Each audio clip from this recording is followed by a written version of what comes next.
Ok, c'est bon, ouais, ok, c'est bon, c'est enregistré. Donc l'idée, voilà, c'est de te montrer un peu où on en est dans le projet Baobab sur la thématique AMU. Un peu je laisserai Jules prendre plus la main là-dessus, hein, mais sur montrer le cahier des charges pour intégrer les usagers, comment il a été construit, à quoi il sert, comment on l'utilise, etc. Mhm. Voilà. Donc, Jules, pour remettre juste un peu le contexte, Elia, du coup, de l'ALEC Montpellier, a suivi un webinaire de Sandrine sur l'AMU qu'elle a fait il y a 2 semaines, quelque chose comme ça, Ouais. pour présenter vraiment son module Cube, donc vraiment comment proposer directement une prestation AMU. Et puis, moi, j'en avais profité pour dire que s'il y en avait qui pensaient sous-traiter ces missions, comme toi tu le faisais, qu'on avait un cahier des charges qui ne demandait qu'à être testé. Et donc, il y a deux économes de flux. Enfin, je ne sais pas si Elia était économe de flux spécialement. Oui, Mais oui, oui. voilà. Bon, bah, deux économes de flux pour le coup. Qui m'ont recontacté suite à ça en disant on est intéressé pour récupérer le cahier des charges, éventuellement le tester. Donc voilà. Donc, nous, l'idée de base du projet Baobab, c'est vraiment, enfin, sur la partie assistance et maîtrise du usage, on cible donc les projets de rénovation Oui. des communes. Donc, on vise commune, même si techniquement, le même cahier des charges peut être utilisé au niveau conseil départemental, par exemple, pour des projets de rénovation de collège. Enfin, il peut être utilisé dans un scope un peu plus large que ça. Oui. Euh, et voilà, l'idée, c'est vraiment d'associer les usagers le plus en amont possible du projet.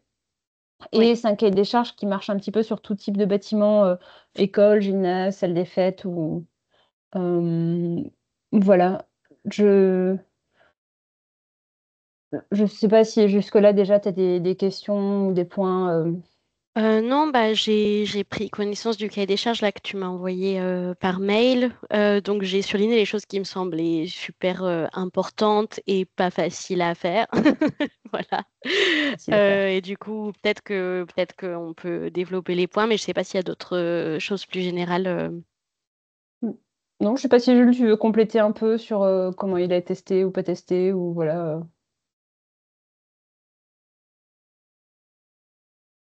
C'est Peut-être- mieux. Est-ce que vous m'entendez bien, déjà? Oui, Oui. Alors, dans un premier temps, ce qui est les charges, il faut le considérer comme un tout. C'est un cahier des charges, c'est une brique. On ne peut pas la couper, on ne peut pas séparer, prendre juste des tiroirs. Ça ne marche pas. On Mm. l'a réfléchi de manière vraiment globale. Il faut pas, voilà, c'est vraiment hyper important. J'appuie là-dessus. Euh, ça, c'est première chose, c'est un élément à part entière. Deuxièmement, c'est vraiment un cahier des charges pour tout traiter. C'est pas du tout un cahier des charges qui est là pour vous accompagner à faire de l'AMU en Mm. interne. Ça, on a une autre équipe qui le fait. Et ce cahier des charges n'a pas du tout cette vocation-là parce qu'il amène pas toutes les connaissances, etc. Mm. Donc voilà, déjà, ça, je pense que c'est mieux d'attaquer par tes questions si tu veux, ou mm. sinon je présente clairement le cahier des charges. Je sais pas ce qui est le plus opportun en fait. Bah, peut-être qu'on peut aller dans l'ordre point par point et quand j'ai des questions, je t'interromps et on en parle. Pas très bien. Euh, Donc, le cahier des charges, donc, c'est écrit en gros, n'est pas à utiliser comme un cahier des charges à tiroir. Voilà, Oui. c'est bien écrit. Euh, alors, ce cahier des charges là que je vous présente, donc c'est le cahier des charges qui est voué à être utilisé en consultation de bureau d'études. Ce qui est pratique avec vous, entre guillemets, à Montpellier, c'est que vous avez la proximité de Lyon, où il y a énormément de prestataires, ce qui est une grande chance, ce qui n'est pas la nôtre en Haute-Savoie, parce qu'il y a 2 heures de train, comparé à vous, 1 heure en TGV. Donc, vous allez pouvoir trouver des prestataires relativement facilement. Donc, ce cahier des charges a été co-construit avec le réseau AMU France. C'est un réseau de professionnels de l'AMU qui travaillent ensemble pour harmoniser les pratiques et pas faire n'importe quoi et dire ah oui, bah, c'est de l'AMU. Voilà. ils essayent de donner une cohérence globale à leur démarche. Voilà. Donc, oula. Donc, cette mission AMU, elle commence par la phase pré-programme. Donc là, on est à un stade du projet où le projet n'est qu'une idée dans la tête des élus, n'est qu'une idée, elle n'a pas été réfléchie plus que ça. Juste, on a envie de faire quelque chose, on ne sait pas vraiment quoi, on ne sait pas de quoi on va avoir besoin, donc on réfléchit. Voilà, ça c'est un peu la partie pré-programme. Donc au début, on a évidemment la réunion de lancement de la mission de manière à dire qui veut faire quoi, quels sont les objectifs de chacun, parce que tout le monde, même si on s'entend et qu'on est d'accord dans un projet, on veut peut-être pas tous la même chose pour un projet. Il y en a, ils vont vouloir faire une nouvelle pièce, d'autres, ils vont vouloir améliorer le confort. Voilà. Il faut savoir quelles sont les conditions de réussite de chacun. Ensuite, il y a la création. Bon, évidemment, il faut clarifier les invariants. Donc, les invariants, c'est les choses sur lesquelles on est obligé, en tout cas, on ne peut pas le sortir du programme, par exemple. Si on prend un invariant d'une rénovation énergétique, ben, c'est de faire des économies d'énergie, par exemple. Ça, c'est un invariant. Et ensuite, on a les marges de manœuvre. Donc, par exemple, on veut faire des économies, ok, marge de manœuvre, matériaux biosourcés ou matériaux non biosourcés, par exemple. Voilà. Ça, c'est une marge de manœuvre. Voilà. Pour donner un exemple de qu'est-ce qu'un invariant, qu'est-ce qu'une marge de manœuvre. Voilà. Et ensuite, lister les types d'acteurs et quels sont ceux qu'on va intégrer dans le comité des utilisateurs, le COMUT, donc qui va nous permettre de dialoguer avec les usagers plus facilement, de manière un peu plus simple que de faire venir tout le monde pour parler d'un sujet. Voilà. Donc là, en fait, ce cahier des charges, donc il est construit avec le nom de la phase, l'objectif de la phase et la condition de réussite, s'il y en a une ou pas. Ça, il faut penser qu'on l'envoie aux prestataires et qu'eux répondent à ça. Voilà. Ensuite, prise de connaissance du contexte social et humain. Donc là, l'objectif, c'est que... J'ai une question du coup. Après, Donc là, lancement. déjà, dès la réunion de lancement, vu que c'est la phase de pré-programme, il y a déjà tout ce qui est invariant, marge de manœuvre et tout ça, parce que pour moi, c'est quelque chose qui se construit avec le programme. Donc ça va être, pardon, j'ai ma main devant ma caméra, mais du coup, ça va être euh, les invariants de la maîtrise d'ouvrage, donc de la commune potentiellement. Ouais, ça va être les invariants de la collectivité, en tout cas les premiers qui vont sortir. Parce que là, Ok. pour l'instant, on n'a pas de programme. Donc Bah aujourd'hui, oui, on a c'est ça. juste un bout de papier sur lequel on note les choses. Hmm. Mais en fait, si on prend les idées que au moment du programme, on risque d'oublier les choses. Ok. Parce qu'on y a pensé il y a 8 heures, mais maintenant, on n'y pense plus, par exemple. Hmm. On va penser à quelque chose en phase pré-programme, on va creuser, vérifier si ça sert à quelque chose, et finalement, au programme, on va peut-être dire, bon, en fait, l'invariant que j'ai mis là, il sert à rien, parce qu'on n'a pas du tout le besoin, par exemple. Tu vois. Un invariant peut aussi complètement sortir d'un projet si jamais on se rend compte que il n'a Oui, pas, il n'a pas lieu d'être parce que le besoin n'est en pas là. fait, c'est histoire d'avoir un cadre pour pouvoir commencer à bosser, mais il peut bouger au Voilà. fur et à mesure du travail. Ok. On fait des grandes lignes à la craie et on dit on travaille là. Mais Ok. ça t'interdit pas d'effacer le coup de craie et de dessiner plus loin. Voilà. Et D'accord. tu peux aussi faire plus petit. Enfin, ouais. Oui, ça peut Donc, être des. ouais, Pardon, oui, je complète juste, ça peut être aussi des questions politiques, hein, des promesses aux électeurs. Enfin, moi, je sais, ils ont Hmm. fait la rénovation exactement. d'une place en bas de chez moi, ils ont consulté les habitants du quartier, invariant, il y aura de la végétalisation.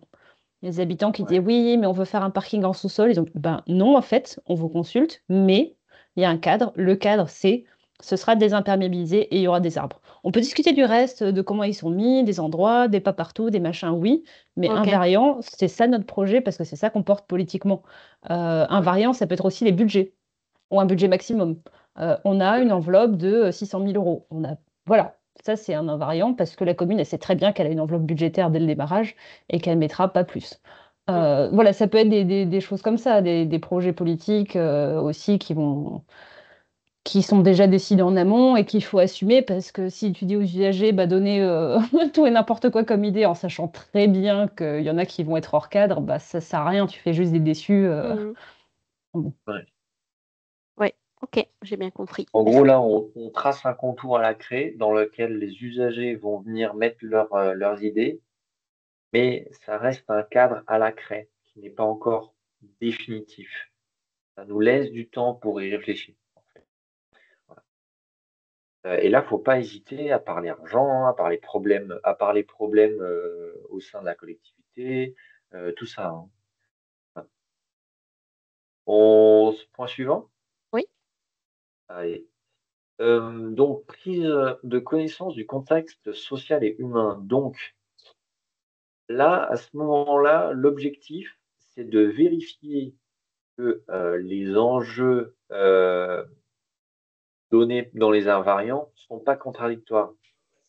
Parce que s'il y en a un qui dit, bah, prenons l'exemple de ta place, Marie, euh, invariant désimperméabilisé, deuxième invariant, faire un parking.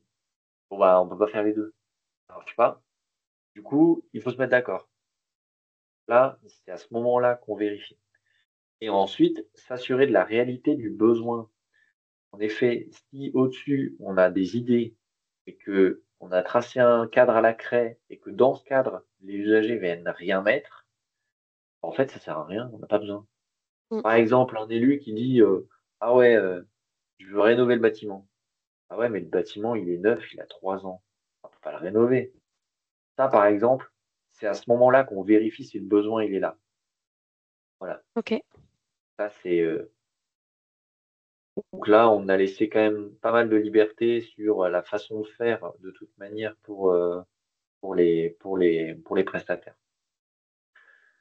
Ensuite, réunion de cadrage, fixer les curseurs. Donc, réunion de cadrage, l'objectif, c'est de sensibiliser la maîtrise d'ouvrage à comment on peut réussir à faire quelque chose de bien. Définir le curseur de participation. Est-ce que on veut que le comité d'utilisateurs il soit presque décideur du projet? Est-ce que on veut juste demander leur avis sans forcément leur dire qu'est-ce qu'on va faire? Est-ce que on veut qu'ils participent au débat sans décider? Enfin voilà, ça c'est à ce moment-là qu'on va fixer les curseurs de participation du projet. Sachant que donc vérifier qui participe à quel moment, etc. L'objectif dans cette phase-là, c'est bien sûr que quand même on sensibilise réellement la maîtrise d'ouvrage, donc les élus, à quoi ça sert, à quoi, qu'est-ce qui va se passer. Donc évidemment, le pire cas, ce serait de dire oh, bah, les usagers, on veut pas leur avis, mais on fait quand même de l'AMU. Bah, non, Oui. du coup, ça veut rien dire en fait. On fait de Mm. l'AMU sans usagers, ça marche pas. Deuxième cas qui est un peu problématique, on demande l'avis des usagers, mais on leur fait pas de retour. Ça, c'est aussi un peu un très mauvais call, euh, dans le sens où vous allez leur demander de faire la liste de Noël, et eux derrière, bah, ils vont voir un bâtiment qui a aucun des jouets qu'ils ont demandé pour Noël. Et là, ça va poser problème derrière en, en, en exploitation, quoi. Voilà. Ok. C'est ce qui est arrivé sur un projet là, et je vous raconterai ça là, tout à l'heure. Voilà. Donc voilà, à chaque fois, c'est expliquer les conditions de réussite, etc. Maintenant qu'on a fixé le cadrage, globalement le carré blanc dans lequel on veut dessiner, on va travailler le programme. À l'issue de cette phase, on doit avoir un programme. Un programme marqué dans le marbre qu'on ne touchera pas si tout se passe bien dans le projet. Donc, visite évidemment avec la maîtrise d'ouvrage et un programmiste, de manière à ce que, alors là, pardon, là je dis visite technique du site avec maîtrise d'ouvrage et programmiste, il y a toujours l'AMU dans le truc, hein. De manière à ce que tout le monde puisse, en fait, l'AMU il va être là en tant que facilitateur du dialogue et du débat dans un projet. Il est là pour ça. Donc, visite de site, voilà. Tu m'arrêtes si tu as des questions, hein. Mm. Ensuite, diagnostic d'usage et du besoin vivant. Donc là, on va vraiment venir observer les usagers, voir comment ils se déplacent, comment ils utilisent le bâtiment, euh, poser des questions, voilà, de manière à ce qu'ils viennent ben, proposer des choses. Voilà, est-ce que tu trouves que, par exemple, cet espace est trop sombre? Voilà, ce genre de choses. Est-ce que tu Mm. trouves que cet endroit il est trop lumineux? Enfin voilà, toutes ces petites questions. Est-ce que c'est bien aménagé, tu penses? Est-ce que la classe est trop petite pour toi? Tu te sens pressé? Voilà, ce genre de questions, ça va arriver à ce moment-là. Euh, Hop. Alors, réunion d'arbitrage, évidemment. Donc là, l'objectif, on a recueilli la liste de Noël à la phase, à l'étape précédente. Et là, on vient présenter tout ça à la maîtrise d'ouvrage et au programmiste. Et on se met d'accord avec le commute qui est souvent présent. Enfin, l'objectif, c'est de le rendre présent à cet endroit-là Mm. pour dire oui, bon, en fait, ça, on sait qui l'a dit, c'est un peu un hurluberlu, c'est, c'est une proposition qui n'a pas lieu d'être, par exemple. Voilà. L'idée, c'est d'avoir un dialogue, une discussion avec le maîtrise d'ouvrage, l'AMO, qui lui va prendre des notes pour faire son programme, et le comité d'utilisateurs. Ok. Donc, ensuite, restitution du programme. Donc là, on partage avec le commute le diagnostic technique, l'avis, enfin, pardon, recueillir l'avis des utilisateurs et amender les propositions, définir les critères d'évaluation du projet. Quels sont, par exemple, là, à cet endroit-là, on pourrait dire, ben, on veut un architecte qui fait un truc hyper moderne. Ça peut être une décision, tu vois, du projet. Et si les usagers sont pas d'accord, ils disent oh non, on veut un truc simple, on veut pas se prendre la tête, on veut pas des grands espaces, des trucs perdus et tout. Ben là, par exemple, c'est encore un dialogue à avoir. Voilà. Et ensuite, suivi du programme. Donc ça, c'est le travail de l'AMU. L'objectif, c'est Mm. qu'il vérifie que tout ce qu'on a proposé, tout ce qui a été proposé par les usagers lors de toutes les phases précédentes, ça se retranscrit dans le programme. En tout cas, tout ce qui a été amendé. Mm. Voilà. Ok. Est-ce qu'il y a des questions sur la phase programme? Euh, Oui, j'avais juste souligné dans réunion d'arbitrage, il y a écrit justification précise de chaque décision prise. Et ça, je le comprends et tout ça, mais je me demande comment, comment ça se passe pour l'AMU. Genre, lui, à ce moment-là, il fait un compte-rendu super détaillé, c'est ça, et ensuite, c'est au comité utilisateur de refaire descendre l'information auprès des usagers ou... Eh ben, ça encore, c'est des choses de qui fait redescendre quelle info. Ouais, C'est en réunion de cadrage qu'on regarde ça. d'accord, d'accord, C'est au moment où on dit réunion de cadrage, participation des usagers aux organes de décision, par exemple. d'accord, c'est ça. Ok. Là, c'est à ce moment-là qu'on décide comment on diffuse l'info. Mm. Donc, pour répondre à ta question, restitution des programmes, non, réunion d'arbitrage, l'idée, c'est que tous les points qui ont été mis dans la liste de Noël, ils aient une réponse. Parce que derrière, on a des usagers qui sont des humains qui ont besoin d'une réponse. Oui, En gros, c'est comme si tu fais ta liste de Noël et t'as rien et on te dit pas pourquoi. Oui, non, Voilà. mais je Et, comprends très bien l'intérêt. Je me demandais, et ouais, je du me coup, ouais, demandais plus comment l'idée ça c'est de se fait. vraiment s'arrêter sur chaque point, prendre le temps Ok. de discuter, de dire ce point-là, Mm, budgétairement, c'est pas possible. Ça va, on va faire planter des palmiers, ça va être trop cher. Bon, mm. bah, et puis en plus, au niveau de l'environnement, c'est pas du tout leur environnement. Voilà. Bon, alors à Montpellier peut-être un peu plus, mais pas chez moi. Mais bon, sur le principe, il faut essayer le plus possible de répondre avec honnêteté, avec pragmatisme à chaque réponse, Ok. à chaque proposition. Si une Après, proposition est validée, on la valide et on dit pourquoi on est d'accord aussi. Ou même, il y a des trucs, bon, on est tous d'accord, on n'a pas vraiment de justification parce que, bah, en fait, c'est logique. Après, Là, quand on dit chaque proposition, c'est sur la base du coup de ce qu'a déjà rédigé l'AMU avant de diagnostic d'usage et Mm. diagnostic des besoins. C'est-à-dire que l'idée, c'est pas de, par exemple, si tu envoies 100 questionnaires et que tout le monde fait une proposition, t'as pas non plus 100 propositions Oui, oui. littéralement. Ouais. C'est pas sur la base de ce que chacun individuellement va mettre comme suggestion. Si t'en as un qui met 15 suggestions, t'as pas à répondre à chacune des 15. Parce que ça, c'est l'AMU qui, au préalable, dans le diagnostic d'usage et de besoin, aura fait lui-même déjà une synthèse des points les plus importants qui ressortent des usagers en disant, bah, voici par exemple les 10 points qui sont remontés des usagers. Et ceux-là, ils sont importants, il faut donner une Mm. réponse. Il ne faut pas forcément tous les intégrer, mais il faut donner une réponse. Ça ne veut pas dire pour ouais. autant que tu vas répondre, si tu as un habitant qui fait 20 propositions, tu n'es pas obligé de lui répondre individuellement sur les 20. Mais ça, Oui, c'est l'AMU qui aura déjà fait la synthèse d'avant en disant, OK, bon, ça, oui, oui. mais En les vraies fait, propositions saillantes, mm, c'est celles-là. Et ceux-là, il faut les intégrer ou expliquer pourquoi on ne les prend pas.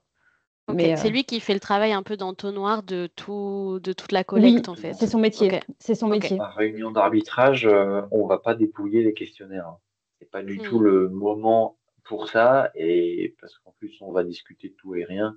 L'idée c'est vraiment que l'AMU il arrive avec un document qu'il a déjà envoyé Ok. avant, de manière à ce que on puisse en discuter au moment Mm. et avoir plus ou moins pris connaissance et presque déjà préparé les arguments si on veut dire oui ou si on veut dire non.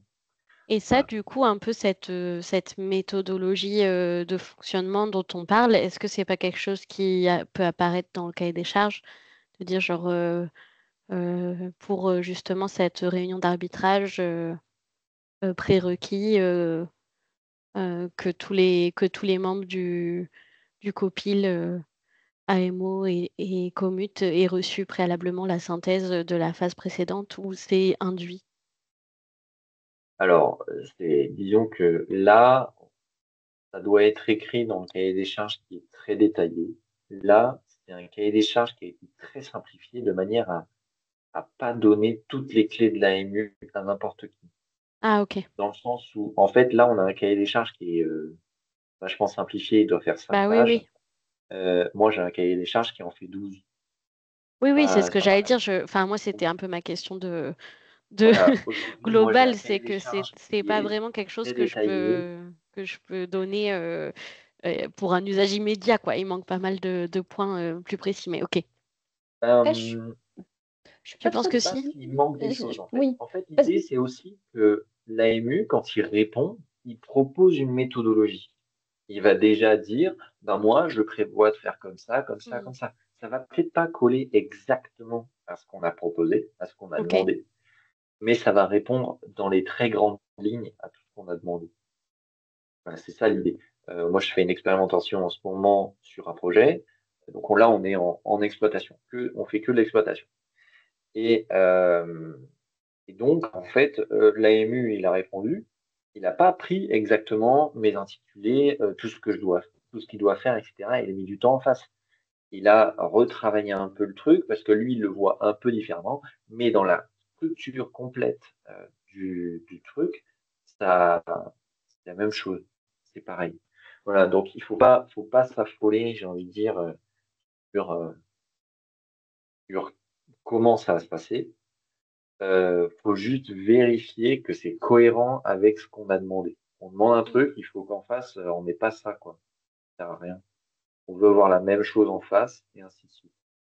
Ok. Voilà. Oui, même par rapport à ce que tu disais, en fait, c'est indiqué dans le cahier des charges. C'est-à-dire que le livrable de la phase précédente, le diagnostic d'usage, alors le diagnostic d'usage en phase programme, il prend là dans le cahier des charges 4 lignes, mais en fait, en vrai, c'est le gros du travail de l'AMU, Mm. c'est d'aller faire ses questionnaires, ses ateliers usagers, faire sa synthèse des Oui, besoins, des visites, des choses. Donc, c'est un énorme travail. Et oui. le livrable, c'est bien un tableau de propositions programmatiques. C'est-à-dire qu'il doit rendre un document diagnostic avec une liste de propositions Mm. avant d'aller faire la réunion d'arbitrage. Donc à partir de Oui, là, oui, oui, c'est je clair, il rend comprends. son livrable et après tout le monde en prend connaissance et puis après on arbitre tous ensemble sur qu'est-ce qu'on garde et qu'est-ce qu'on garde pas. Donc en fait, si tu Ouais. veux, c'est quand même induit dans le cahier des charges. Et puis ça, les diagnostics d'usage, c'est vraiment leur cœur de métier des AMU. Ils ont tous des méthodes pour ça. C'est vraiment quelque chose ils vont Oui, donc il n'y a proposer pas des... nécessité à cadrer plus parce que c'est Non, leur puisqu'en cœur de plus, métier, quoi, la méthode. et puis, ça va dépendre des tailles de communes, ça va dépendre des usagers, ça va Mm. dépendre des bâtiments. Ils n'auront pas les mêmes méthodologies à proposer, qu'on soit dans une école, une salle des fêtes, un truc. Donc, à trop détailler, c'est un peu se prendre Mm. les pieds dans le tapis en disant, bah ouais, mais en fait, si on demande au moins une visite avec des élèves, oui, mais si on faisait pour une mairie, il n'y a pas d'élèves. Donc, c'est... Enfin, après, tu feras un truc trop gros, alors qu'en fait, ils ont l'habitude, ils ont leur méthode, et ils Ok. la proposeront de toute façon. Donc, après, c'est à toi de juger Mhm. si, si elle est adaptée ou pas à ton truc, mais... ouais. D'accord. Merci. Voilà, Je et puis là, comprends tu mieux. vois, c'est marqué tableau de proposition programmatique. Ça veut dire que ce Mm. tableau-là, à la fin de cette phase, on l'a déjà, et du coup, on l'a déjà pour préparer la réunion Mm. d'arbitrage. Mm. Voilà. Euh, Phase concours, sélection de la maîtrise d'œuvre. Donc là, globalement, c'est quand même beaucoup de travail de la part de l'AMU d'aller vérifier que dans chaque candidature, il y a bien une mention avec écrit doit réfléchir que les usagers seront impliqués dans le projet, etc. Mm. Globalement, dans les grandes lignes, ce qui est détaillé dans les 3 lignes, c'est à peu près ça. C'est dire, à ce moment-là, on va cadrer le concours de manière à ce qu'on prévoit de la MU dans la phase de maîtrise d'œuvre. Enfin, en tout cas, il doit prévoir qu'on doit prévoir du temps. C'est ça que je veux dire. Par Oui. exemple, il nous envoie la PD et ensuite, on a 2 semaines pour faire un atelier avec les usagers pour faire, pour en parler, quoi, tu vois. Mm. Voilà. Voilà, c'est ce genre de choses. Analyse des projets. Donc là, en fonction de qu'est-ce qu'on a mis comme curseur, qui participe, et ben là, on décide si le commute a été habilité à participer, à voir ce genre de choses, il a le droit de venir. Et s'il a été décidé qu'il pouvait voter, et ben il peut voter aussi pour un projet ou un autre dans l'analyse. Voilà. Ça, c'est l'analyse. Pas la phase la plus simple, je pense, dans le sens où c'est beaucoup de paperasse. Là, c'est beaucoup de paperasse, d'aller-retour pour la relecture des pièces, etc. Voilà. Euh, Ensuite, là, on rentre. Maintenant, on a sélectionné notre maîtrise d'œuvre. On rentre dans la phase conception, dans les phases conception. Euh, alors, l'idée, c'est que dans la phase conception, on vienne faire participer le commute et ou les usagers dans la conception du projet. Donc, l'idée, c'est de les faire participer beaucoup en esquisse, parce qu'en esquisse, on a une grande feuille blanche et on peut dessiner. Euh, et de moins en moins au fur et à mesure, parce que finalement, ils ont déjà écrit ce qu'ils voulaient avant. On leur a proposé des choses avec la phase programme. Enfin, ils ont proposé des choses dans la phase programme. Si en esquisse, ce qui a été traduit par l'architecte, ça ne leur va pas, ils peuvent aussi le retoucher. Et l'idée, c'est de les faire participer de moins en moins jusqu'à la phase pro où ils participent plus du tout. Surtout, ils sont juste là en relecture. L'AMU, ça peut être aussi juste, on vous transmet l'info, on vous met au courant de comment avance le projet sans vous faire participer. C'est pas l'idéal, évidemment, mais c'est aussi de la MU en soi. Oui, c'est un peu le minimum C'est le syndical, quoi. minimum du minimum. Mm. Si on dit qu'on fait de l'AMU et qu'on fait juste ça, bon, ça va coincer un peu, mais c'est déjà de l'AMU. Mm. Voilà. Suivi de conception, donc là aussi, tout ce qui est suivi, voilà, on l'a nommé fiche navette. L'idée de cette fiche navette, c'est que moi j'aime toujours pas le nom d'ailleurs. Euh, c'est un peu la navette diplomatique, comme entre le Sénat et l'Assemblée nationale. On fait passer le document entre la maîtrise d'œuvre et la maîtrise d'ouvrage avec l'usager, et ainsi de suite, de manière à se renvoyer la balle et à se tenir au courant des avis de chacun, des arbitrages des autres, etc. Voilà. Toute la phase conception, c'est ça, voilà, globalement. Ok. Voilà. Atelier 3, préparation de la phase chantier. Donc là, l'idée, c'est de réfléchir avec les usagers comment on fait pour que le chantier se passe bien. Euh, euh, Comment on sectorise les choses. Si on a deux phases sur un chantier, comment est-ce qu'on vient découper le bâtiment, etc. Comment est-ce qu'on vient découper la cour aussi. Voilà, ce genre de choses. Il y a des questions sur la phase conception, la phase préparation de chantier. Non, juste une remarque sur le fait que donc tu disais que c'était pas du tout un cahier des charges à tiroir, mais même si moi j'essaye vraiment d'orienter les communes pour qu'elles embauchent une équipe complète dès le début des projets, c'est rarement le cas. Ils sont vraiment plutôt en se disant bah je vais d'abord faire ça, puis engager telle personne et puis telle personne et puis c'est très voilà, c'est très déconstruit quoi et du coup je me dis peut-être qu'il peut quand même être scindable en deux parties ben, pour tout ce qui est C'est-à-dire, phase pré-programme et programme séparé de tout ce qui va être lié à la maîtrise d'œuvre puisque puisque du coup je pense que ouais, je vois disons ce que dans la tu veux dire. phase, la commune va probablement essayer d'embaucher une équipe de maîtrise d'œuvre qui contient un AMU plutôt que de dire on a un AMU et qu'il y a un passage d'informations qui se fasse entre l'AMU qui a fait le programme et le reste. Je sais que c'est pas forcément l'idéal, mais voilà, c'est comme ça que ça se passe dans la plupart des cas, dans ce que j'ai déjà vu en tout cas par ici. Et du coup, voilà, il y a un échange entre le programmiste AMO, AMU et l'AMU projet, en fait. C'est parfois la même structure, mais c'est parfois pas la même structure.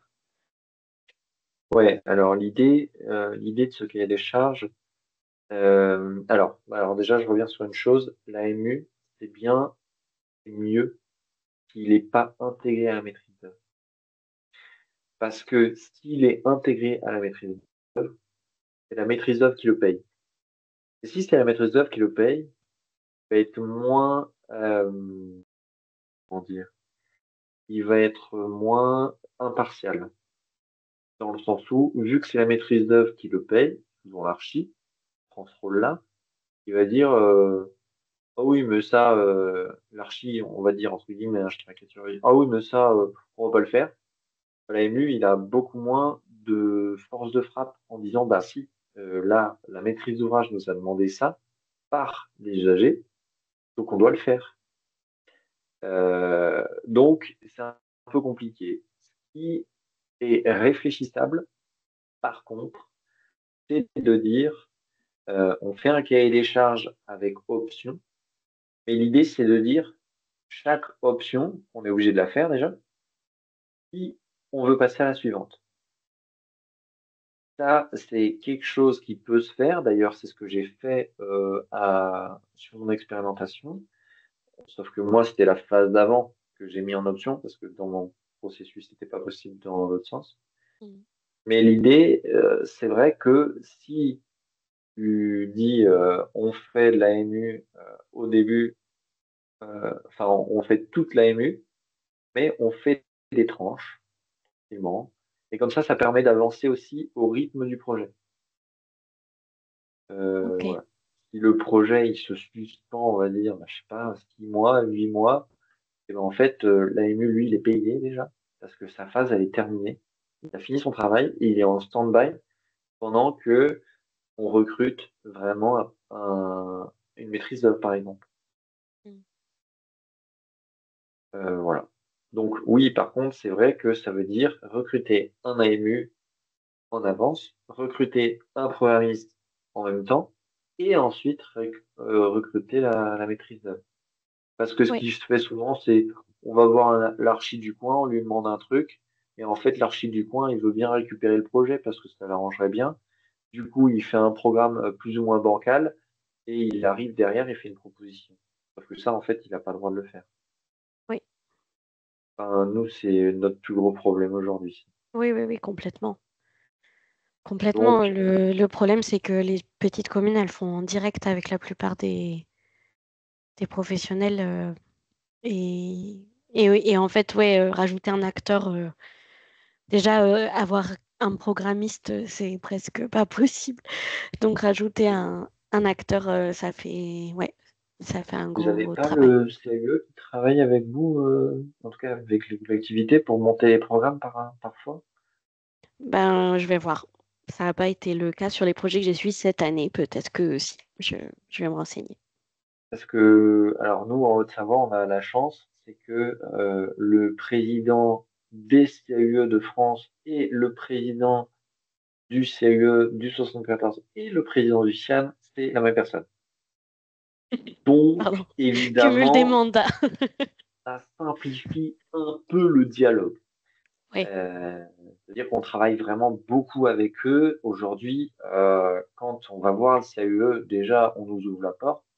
Et deuxièmement, c'est eux qui viennent nous dire, on a été sollicité par telle commune pour faire, on a des points, pour vous dire, bimensuels. Donc, on en a vraiment beaucoup. Mm. On a des points bimensuels avec eux, de manière à nous, en tant que conseiller énergie, pas rater le train d'un projet qui part, Mm. mais du coup, d'assurer que le programme qui est fait par le CAUE, eh ben, il raconte pas n'importe quoi au point de vue énergétique.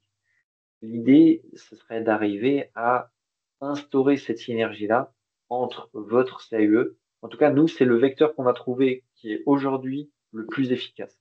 Parce que les collectivités, le CAUE, elles savent de quoi on parle, Mm. en général.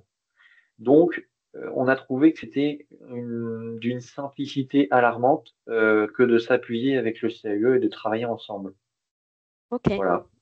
Bon, mais bonne Donc, piste, bonne peut-être piste. quelque chose à travailler de votre côté, Ouais. sur votre territoire avec les CAUE. Je Ouais, pense que ça peut être pour intéressant. l'instant, c'est vrai que c'est pas du tout le cas, mais c'est une très bonne piste à explorer. Donc, Ouais. merci. Bah, après, évidemment, si vous avez besoin, il y a toujours. Alors, bon, notre président n'est pas le président du CUE de Montpellier, mais il est président des CUE de France, donc ça peut toujours aider, quoi. Mm. Oui, S'il y a bon, besoin, après, on peut toujours je faire pense passer. que ça devrait bien se passer. Il me semble que notre association elle vient d'adhérer cette année et qu'ils ont adhéré à la LEC, donc bon, ça va probablement être le début. Mais Puis, ça, D'accord. c'est Bah tout voilà. récent, quoi.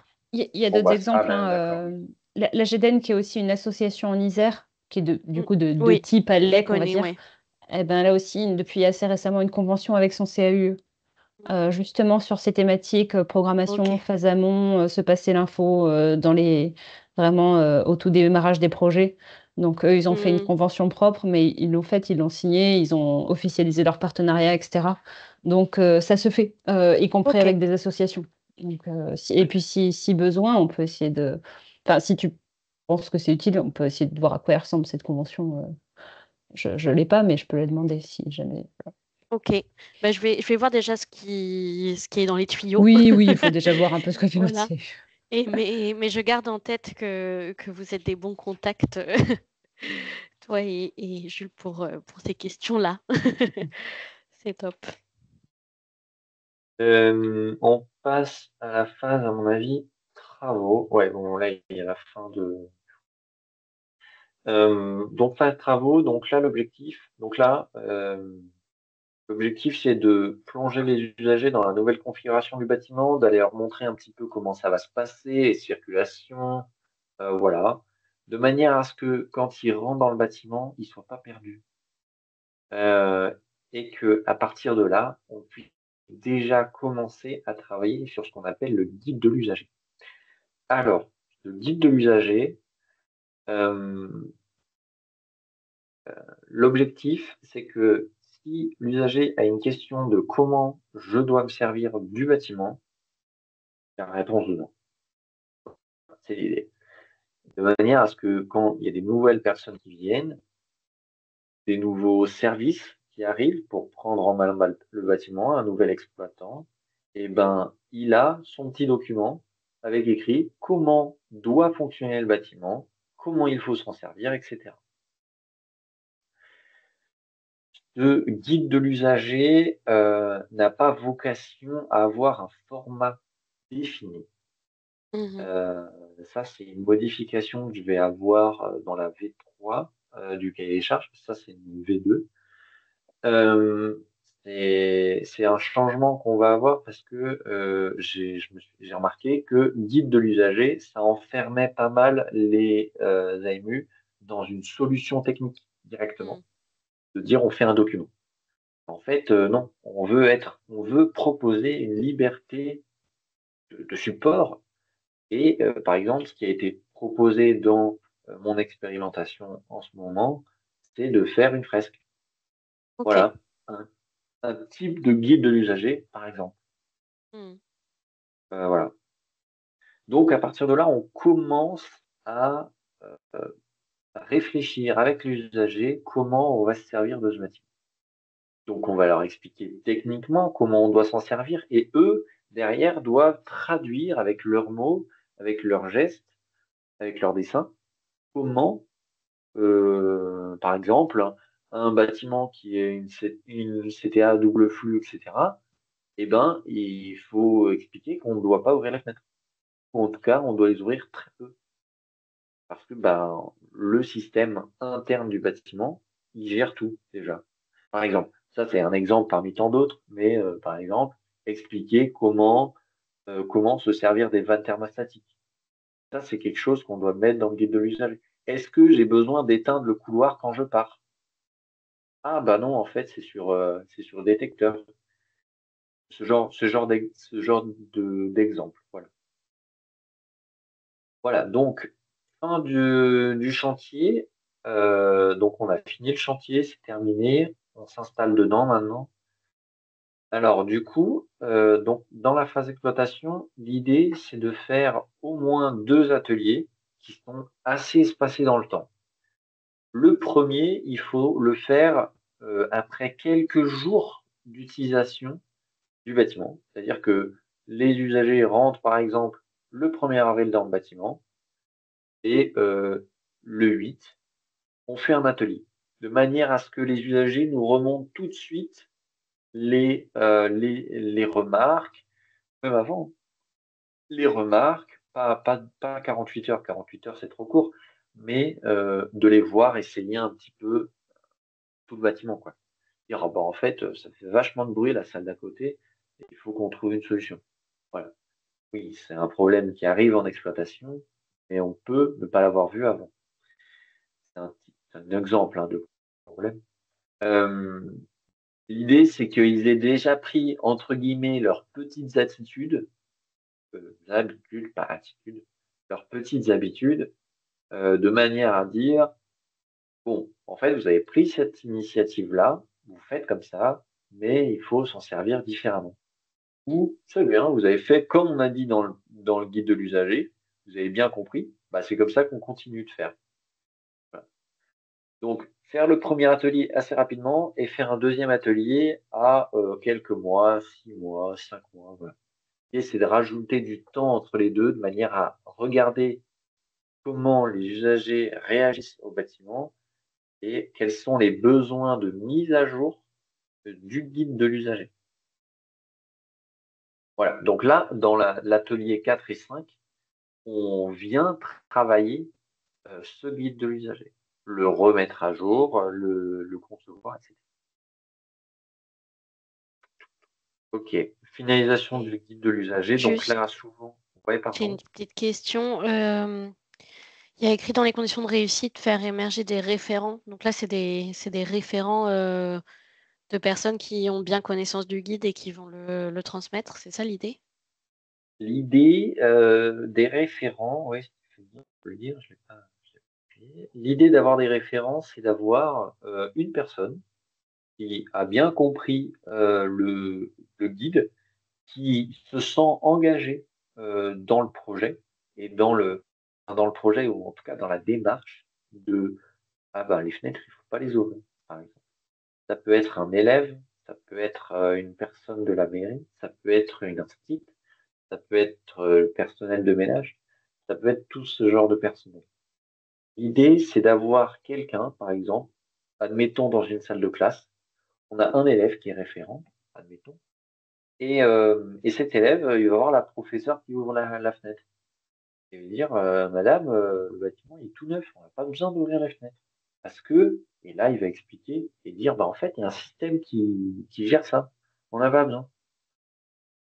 Là, j'utilise les fenêtres, je vous expliquerai pourquoi tout à l'heure, mais c'est un exemple que j'ai en ce moment, par exemple. Voilà, c'est un Parce que c'est exemple vrai que parmi nous, tant on d'autres. essaye de mettre en place des référents énergie dans les différentes communes. On a eu un financement là, très, très récemment là-dessus. Parce qu'en fait, c'est assez compliqué de le mettre en place, surtout sur les projets où il n'y a pas eu de rénovation. Effectivement, sur les projets où il y a une rénovation, c'est assez simple parce que, surtout quand il y a une concertation des usagers, ils se sentent impliqués et tout ça, mais on a un peu de mal à le mettre en place. Enfin, on avait besoin vraiment de temps dédié, quoi, parce que c'est un gros travail Ouais, de pédagogie bien autour sûr. des fonctionnements des systèmes et pour éviter que ce soit un peu la police, la police du lieu aussi, parce que ça peut être un peu la dérive. Les communes, des fois, elles ont très envie d'avoir des référents énergie pour que ce soit leurs yeux et oreilles du fonctionnement des bâtiments sur place et c'est pas non plus l'objet. Donc, ouais, c'est un peu Bah, un sujet touchy sur lequel on essaye de travailler. c'est un peu l'idée, du référent énergie. Mais en même temps, c'est un référent de tout. Parce qu'il va dire: «Bah, en fait, hem» ouais, bah, oui, ça touche encore la lumière, l'énergie. C'est un peu un référent sur, comment ouais, c'est un peu un référent de tout, sur tous les sujets du guide de l'usager qui sont abordés par le guide. Voilà. OK. Par exemple, la salle informatique, est-ce qu'on a besoin d'éteindre tous les ordis en partant ou est-ce qu'il y a un bouton à la sortie qui les éteint tous? Mmh. Voilà, par exemple, ça c'est le genre de question, heu, c'est le genre de truc qu'on peut se poser. Oui, puis j'imagine, il doit y avoir aussi, en cas de dysfonctionnement, qui est-ce que je préviens, Voilà, quel, exactement. délai, quelle est la procédure? Enfin, ça peut Mmh. recouper assez largement, tout ce qui est lié au lieu, quoi. C'est un peu l'idée, voilà. C'est un peu l'idée, c'est de d'amener les usagers à se rendre responsables du fonctionnement de leur bâtiment, voilà et à se rendre acteurs surtout. Pas forcément responsable, parce que responsable, c'est lourd, c'est c'est une charge. Par contre, acteur, je suis acteur du bâtiment et vraiment je participe, voilà. Et ensuite, finalisation, donc là, c'est globalement pas mal de mise en forme plutôt.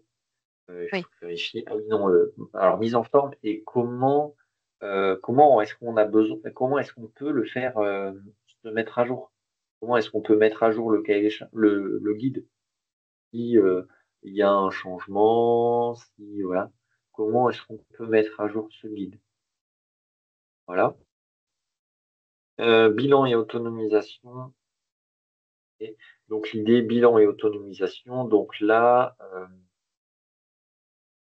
donc voilà, bah, voilà, former et outiller les référents usagers pour qu'ils puissent faire vivre la démarche. Donc là, c'est exactement ces référents énergie, hein, sauf qu'en fait, c'est des référents, fonctionnement et usagers. Voilà. Voilà, voilà et après OK. on a mis, pack optionnel de réunions de travail en visio et en présentiel. Ça, à mon avis, il faut les mettre de toute manière parce Mmh. que, parce que Ouais. c'est comment dire? Ouais, enfin, ça tombe toujours, on les a Oui, toujours. c'est nécessaire. Mmh. Et oui, là, après, sur le petit paragraphe de fin, j'ai bien noté que c'est assez intéressant ce truc de deux types d'ateliers. Je pense que c'est une information aussi pour les communes qui est intéressante, c'est de savoir quand est-ce que il s'agit d'avoir la donnée et quand est-ce qu'il s'agit de mettre l'accent sur le processus.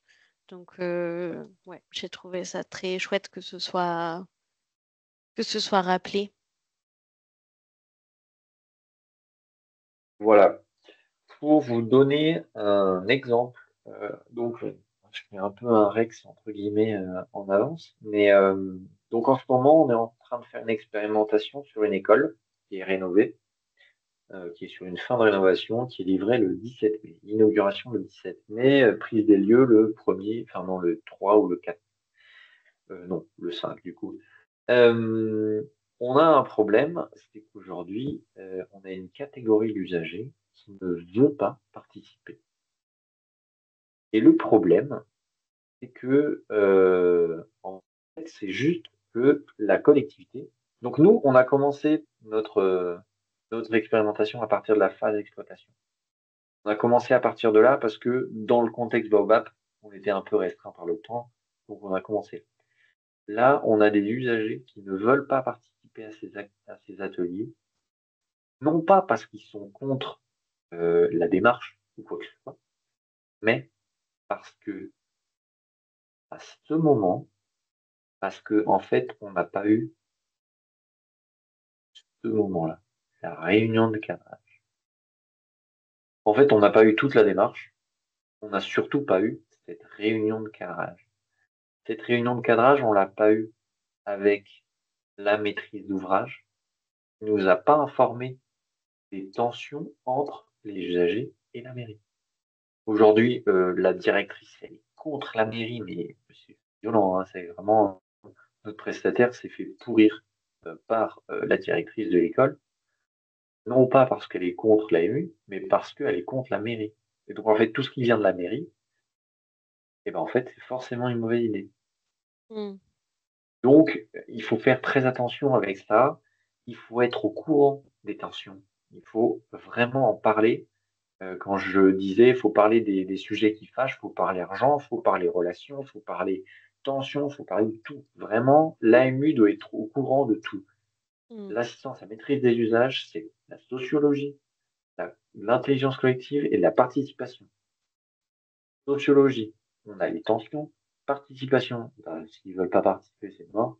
Intelligence collective, on ne peut pas l'avoir sans participation. Oui. Donc, il faut vraiment être au courant de tout.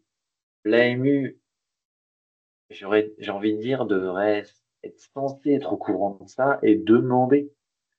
Mais s'il n'y pense pas, il faut être en mesure de dire, euh, bon, est-ce que vous avez des tensions quand même dans l'école? Enfin, ou dans quelconque service, tu vois. Si c'est dans la mairie qu'il y a des tensions, ben, que la secrétaire de mairie ne veut pas participer alors qu'en fait elle a un rôle qui est pilier dans la démarche, ça va être compliqué. Hmm. Voilà. Tout ce genre de choses, il faut être au courant, il faut en parler. Ok. Voilà. J'ai fini de vous présenter le cahier des charges. Je pense pas que je vais vous présenter le cahier des charges complet parce que il est très. Enfin, pour vous faire un exemple, donc la première page là, objectif, ça fait 3 lignes. Euh, objectif, voilà. Hmm. Voilà. Oui, C'est mais c'est très détaillé. Oui, mais je trouve celui de 5 pages, enfin, il est top, il a ce qu'il faut, il a la bonne marge de manœuvre pour que les prestataires fassent quand même leurs propositions, parce que c'est quand même l'intérêt, c'est pas à toi de, comme tu dis, c'est pas à toi de dire comment ils font, c'est quand même eux Oui, les oui, pros, c'est c'est à eux de ça. Ouais. proposer. Donc il donne bien un cahier des charges, en fait c'est une liste d'objectifs avec un peu de cadrage sur l'émission, mais en fait c'est exactement Hmm. ça. Donc, et puis il est très clair. Mm. Peut-être le dernier point que tu peux nous préciser, qui est pas dans le cahier des charges, mais que Elia qui peut peut-être intéresser, c'est une mission totale, à combien de jours de travail ou à quel montant Oui, tu tout à fait. l'estimes à C'était peu dans près? mes autres questions. C'était est-ce que tu as du temps par phase ou. Attends, bah du coup, Marie, tu veux bien arrêter le partage parce que, en fait, bêtement, j'ai pas envie que Oui, oui. l'enregistrement il fuite, même si on fait confiance aux gens à qui on l'envoie, et je veux pas que ça arrive à des gens qui Écoute, ont, je coupe l'enregistrement du coup, mais c'est bien parce qu'il y a la présentation, il y a tout ce qu'il faut pour présenter, et puis je pourrais transmettre l'enregistrement à d'autres structures qui sont intéressées par ce cahier des charges, puisque tu as vraiment, là je synthétise en gros, mais tu as vraiment bien présenté tout le déroulé du cahier des charges qu'on peut transmettre à un prestataire et toutes les phases. Donc je pense que ce sera bien. Je vais couper l'enregistrement quand je trouverai comment faire. Et hey! Attends, je cherche le bouton.